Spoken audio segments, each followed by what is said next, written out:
Hello, welcome back to Talk with TQ. And as I always promise, I will bring you the most interesting people I can find on the planet. Well, tonight I'm like thrilled. We're having Ambika Devi. She's an astrologer, but I like to think of her as a whole life wellness practitioner from where I sit. She is just, to me, amazing. Her energy is incredibly, she has a very high bright vibration, very easy person to get close to, a very sort of like inviting person, very inviting to get to know. I decided to have her on the show. I met her on LinkedIn.com, and I was so impressed with her background. I said, well, this to me would be an interview that my audience is just really going to appreciate. Thank you so much, Ambika, for coming to the show. I'm thrilled. You're like another one of my rock stars. I really feel like that. These people come on. I always think when they're coming, I'm like, boy, I can't believe they want to talk to me. Oh. You do a lot of very interesting things. And it sounds like you're doing a lot of interesting things for the society as a whole. I'm thinking the global society, the universal society. I'm going to ask you the first question I like to ask is, how did you decide that you are who you are now? How did this all culminate? I began being very, very creative with a mother who was so incredibly supportive and really allowed me to dip into just about anything and everything I wanted to try. Sure, going through different types of schooling, experimenting with having a main shingle out for a particular career may have looked like, what are you doing jumping all around? But really now in my 60s, it's very obviously all coming together and all interrelated as what we say is mind, body, spirit, this unification of wellness, of whole life living. And yes, I worked in holistic health. I taught it at the university level in different states in the United States. I worked for big organizations writing code of ethics and even questions for their tests, and being a physical tester, testing massage therapists. I did that for 10 years. But all through that, I realized, even back to my earliest education as a first grader, 6 years old, being introduced in Quaker school to what was obviously silent meditation, sitting in what they called meeting for worship, but it was sitting silently. Can you imagine an entire class of first graders sitting with first through sixth graders quietly for an hour once a week? That's how it started. It sounds like a very healthful thing to do. And, I think what I've heard and read is that a lot of schools are getting into meditation for small children. There was something going around on the internet not too long ago where there was this little boy, and he's sitting and he's meditating like a yogi. And I think he had some kind of headphones on, and he had a very peaceful look on his face. I think the meditation is something that is actually becoming more popular now. Have you found, as I have, that society, I'm talking about global society, and that would bring the Americans in, we tend to not always be this way, are getting more into alternative practices of wellness and alternative practices of thought? I think it's been there. I actually have a new article coming out I might release it tomorrow, that is exactly about using the mind and techniques that have been around. Mantra practice for clearing the mind has been around for eons, since the Vedas were written.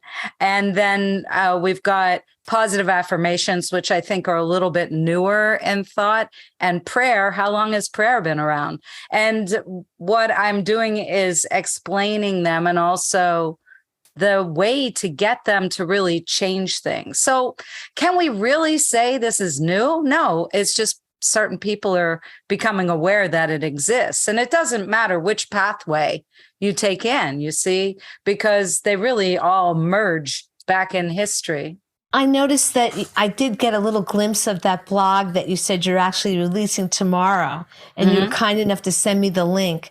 And I'll tell the audience, it is titled, Which is Better? You'll correct me if I get the order wrong. Mantra, prayer, or affirmations. I don't know which is better. I've done all three, and I have my favorite. Tell me, is it something that is dependent upon the person that's going to engage? I believe in all the years of watching people utilize different things, helping people to understand it through metaphysics, because I was introduced to the book Heal Your Body when I first embarked on studying holistic health and studying massage therapy. It was actually a book given to me by my teacher. And that's the metaphysical view of disease. And it made sense to me then. As I worked through years in clinics and teaching people, I became more and more aware, which is what led me to go and receive a title, a degree in astrology, and then even go on and study more. That first was Western style or Greco-Roman, tropical-based zodiac. And then I studied in sidereal time, Jyotisha, which is also known as Vedic astrology, but more clearly called Jyotisha. Jyotisha, Ayurveda, and yoga are all sisters. They're three sisters, and they are the daughters of the Vedas, which is science. Jyotisha is astrology. Jyota means the science of light. Ayurveda is becoming more popular. People are understanding it. I think one of the greatest philosophies of Ayurveda is everything you need to be healthy is in your kitchen. So if it's not, then you have to do something about what's in your kitchen. And it is for the physical world, our environment, what we consume through our environment and color, entertainment. These things all affect our mind connection. Notice I said mind connection. I don't think your mind's inside of your physical body. Mind to a yogi, which I am, is collective. It is unified, and we tap into it. This is why anybody has the possibility to come up with brilliant ideas. Sure, it might be somebody's dharma. It might be their path. They might have a much easier way to it, but everybody has potential. And then there's yoga. I know yoga has become an exercise program. Somewhere it merged with stretchy pants, Cirque du Soleil moves, but truly yoga, even just the asana, the postures of yoga is a tiny fraction. And what we have to understand is yoga is for the mind. And this is where the term mind, body, spirit came from. Yoga for the mind, Ayurveda for the body, and Jyotisha for the spirit. There you go. You can't separate these. Okay, Ayurveda has come up and now we're seeing its connection to yoga. Come on, let's get Jyotisha in there. Astrology, timing is everything. That's one of the things I say almost every day. Timing is everything. And I think you have to be somewhat aware of environment and aware of people around you and aware of yourself to really be able to understand that. Now you're into this whole life wellness. And I'm saying that it's tending to be somewhat of a trend for some people, even though there are many of us that have been into it for a very long time. Do people come to you for astrology, or do they come to you for that whole life wellness? And how do you fit the astrology in there? I believe that astrology in my world is really a science. Well, astrology is also a big part of the foundation of Western medicine. Interestingly enough. Tell us more. I mean, if you look in the old Farmer's Almanac, you'll see an image of a human body with astrological signs pointing to different parts. Astrology is a great tool for looking at potentials and also trends. So we can translate information into the body through it. We have all 12 signs in our charts. There's no reason to be a zodiac shamer because every sign is inside of you. Sure, some might be a little more sleepy or dormant and some more active, but you have all 12 signs in you. So look, I am an absolute voracious, hungry person for ancient knowledge. I love it. I consume it, and I love to cross compare it. That's what I did in my book, Identifying and Honoring the Goddess. That's a little ebook and an audio book that cross compares goddesses. So how can someone get your book, Identifying and Honoring the Goddess? I love that. I wish I had written it. That's how much I like it. Oh, thank you. Well, I've been toying with the idea of making a little hardback version of it. It's got really pretty illustrations in it that my art department and I put together. I love to cross compare. I think the main reason is because, to me, it's like cross pollinating tribes and bringing us closer to understanding each other through our music and through our art, through our writing, through our stories, through our food, through our dances, So it's a way to create unity. For me, I did this on my album called Enchantment with Invincible Music. That one's on CD, baby, and different places you can, it's on Spotify. So I've been doing this for a long, long time. I have some different nations inside of me. People look at me and they think I might have something from the Americas or native, blood, but I have nothing from the Americas. I have Viking and Scandinavian, go figure, and Eastern European, and all the way out into Asia. So there's a lot of cultures floating around in me, and I feel it's part of my mission. It's something I do. I can't stop it, of bringing cultures together and also clearer understanding, especially in sharing something like the fundamentals of astrology, or the idea of what is the difference here, or are they the same thing, of mantras, affirmations, and prayers. What is the difference? Oh, nothing. Other than the construction of them. A key point, if you just want to make an affirmation and things that will make your change more available and easier to see, rapid change and immediate change and change that lasts, what you're really looking for, it has to do with the construction, and it has to do with when. So with the idea of hypnotherapy, there is autosuggestion. The whole way a hypnotherapist can help you change behavior is to get you into a very relaxed state, likened to where you are right when you're falling asleep or just when you're awakening. Now, it doesn't have to be only with nighttime sleep. It could be with a nap, or there are techniques a yogi can do to them, on their own, of what's called yoga nidra, which is kind of like a hypnotic yogic sleep, where you can do it yourself. This takes a lot of practice. It's easier to listen to a guided meditation on a podcast. I don't recommend you watch things when you're trying to meditate.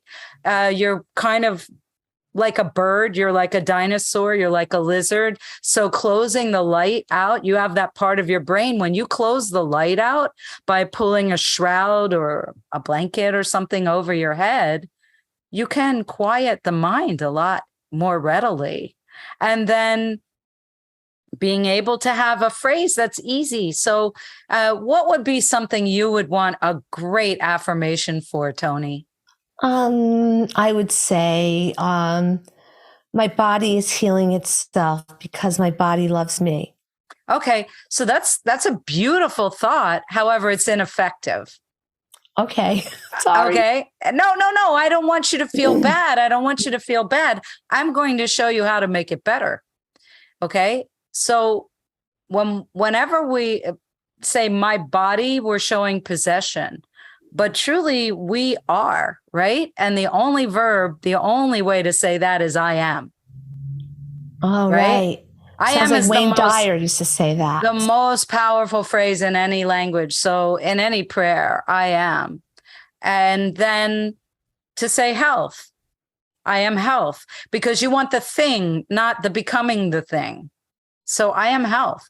Now, I could also, and I do in this blog that it's going to be out by the time this is released. So the blog that's on that we've been talking about mantras, affirmations, and prayers, I do teach you how to construct it as per the psychologist Emil Quay discovered in the late 1800s to 1900s when he lived.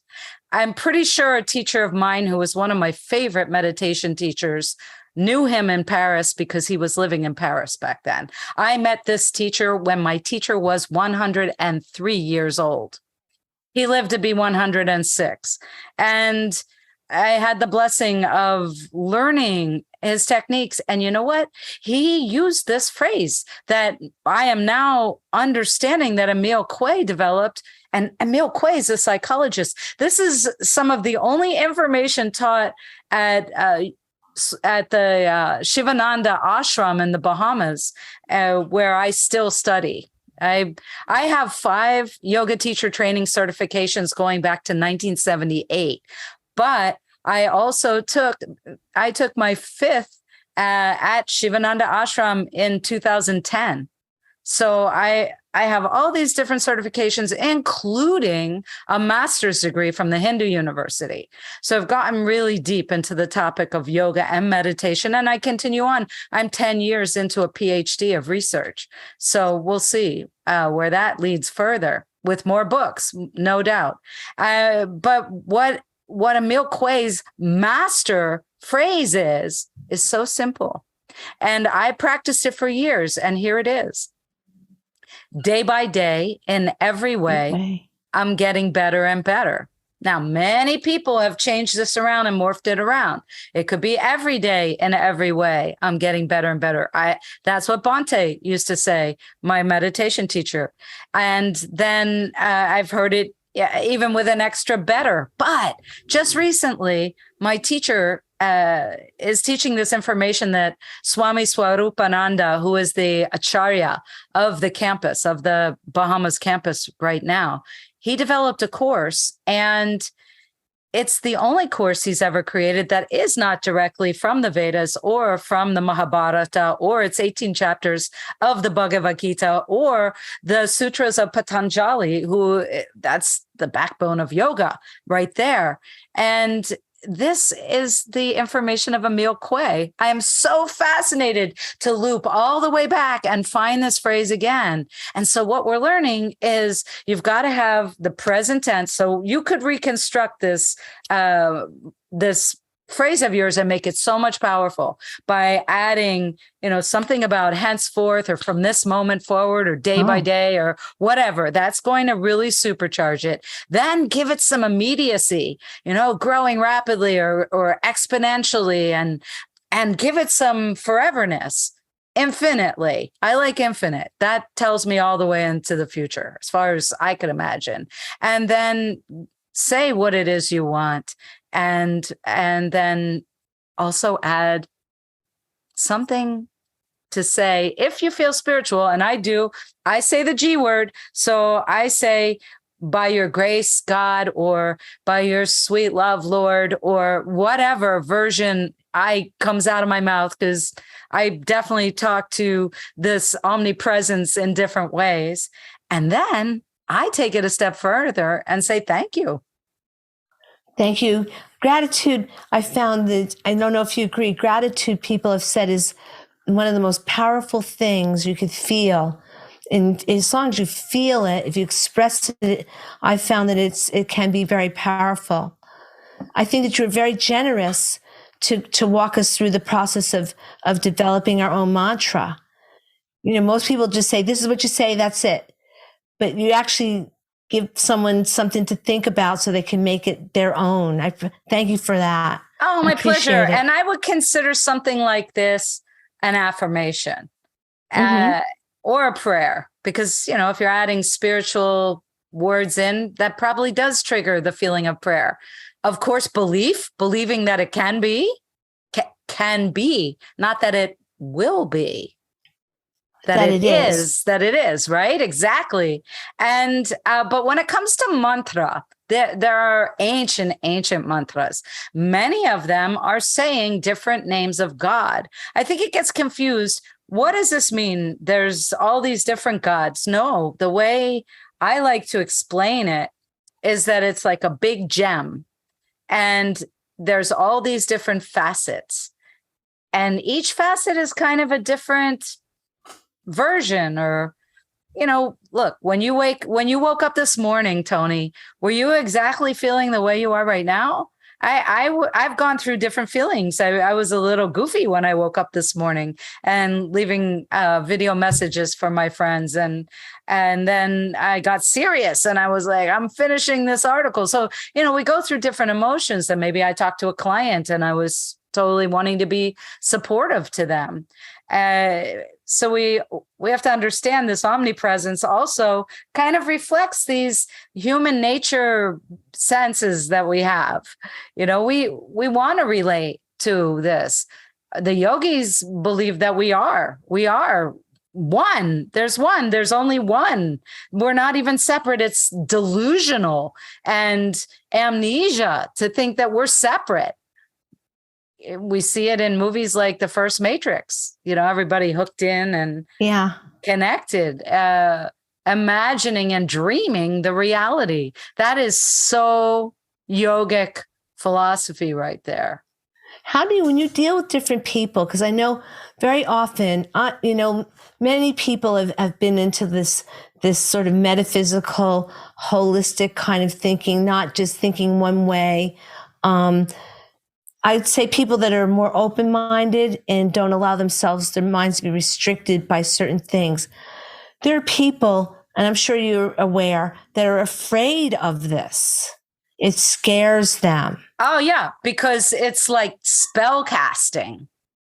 Yeah. It's supernatural. Yeah. It's magic with a CK. Did you know there's 2 ways to spell magic, Toni? Yeah, I do. So actually. Magic with a C is prestidigitation, foolery. So I always describe this magic with a CK, MAGICK, because that's supernatural, inexplicable. Why do you think they call it casting a spell? You're changing the mind. And then when we use our own voice, when we use song, oh my goodness, if you sing every day in every way, it doesn't matter what your tune is, I'm getting better and better. And then you could say it's getting better and better if you want. I mean, you could tweak it a little bit, but then if you're making something specific, what Emil Quay advised was that's fine, but it's lesser. It's less potent. What's more potent is every day in every way, or day by day in every way, I'm getting better and better. That's it. And then you own the time. The way I see it is then you own the timing, because it is now. I just think this is so interesting. Ambika, I'm going to ask you if you'll come back again, because there's so much more to talk to you about. I was looking at your background and like you were just giving me like a little short blurb, but I tend to go a little deeper, and I had actually researched you a while back, and I'm thinking I'd love to have you come back and talk about astrology and all of the whole big ball of wax, because I think it's also important. And I also think that the things that you do, because you really are engaged in it, and I can tell that you really own it and you really believe in it, can be extremely healing. How can somebody reach you if they want to reach you and talk to you? What's the best way? Go to my website, which is myname.com. So it's AMBIKADEVI.com, ambikadevi.com. ambikadevi.com. Check it out, everybody. I'm really thrilled that you came to the show, and I can't believe how fast this interview went. I am so grateful, Toni. I'm grateful. I have I'm grateful to tell to you, have I need to give you a shout out, Toni. as a podcaster, reaching out, cold messaging someone, you said to me, "You're the real deal." That's what you said. That's And what I said. You're the you real know, deal. you just made me feel loved right away. And that's a beautiful thing. You know, when we're reaching out to somebody and we want to share what we're doing with them or collaborate with them, to let them know how much we love them already. Yes, that's right. And you reached back. It meant a lot to me that, I was very happy. I remember it felt really good. I called my sister and said, I'm going to this interview with this woman. She's another one. She's afraid. Why do you want to do that with her? It's only about this, Wait a minute. Whoa. She was afraid? A lot of people are afraid. But afraid of me? Wait, they're afraid of the whole subject. They're afraid of the topic. They're afraid of change. Well, sometimes it's easier to just do the same thing according by what, I'm going to close this out. But I want to ask you a question. Okay. Are these people happy every day? Are they happy every moment? Probably. Because people ask me, how come you're always happy when I call you or talk to you? Because you're connected to source. It's because there's only one reason to be here, Toni, and that's to learn to love each other. And give to each other. Yes. And what I'll say is that I don't know when your birthday is. All I know is that I'm going to say this to everybody. You think spell casting is bad? Everybody's done it. What did we learn? You do it all the time. On our first birthday, we learn our first spell on our first birthday. There's a candle. We blow it out and we make a wish. That's a magic spell, everybody. And I'm going to close on that. All right. And Ambika, you'll come back because yes, I would love to. I could talk to you forever. There's so much stuff. It's hard to find somebody that embodies the answers that I've always been asking about the universe. Oh my goodness, I would love to. Thank you. So thank you again, Ambika. And I'm going to thank my audience for coming to see Talk with TQ. As you know, this is going to be rebroadcast on as an excerpt of it will be on Energy Stoners Cafe probably before you know it.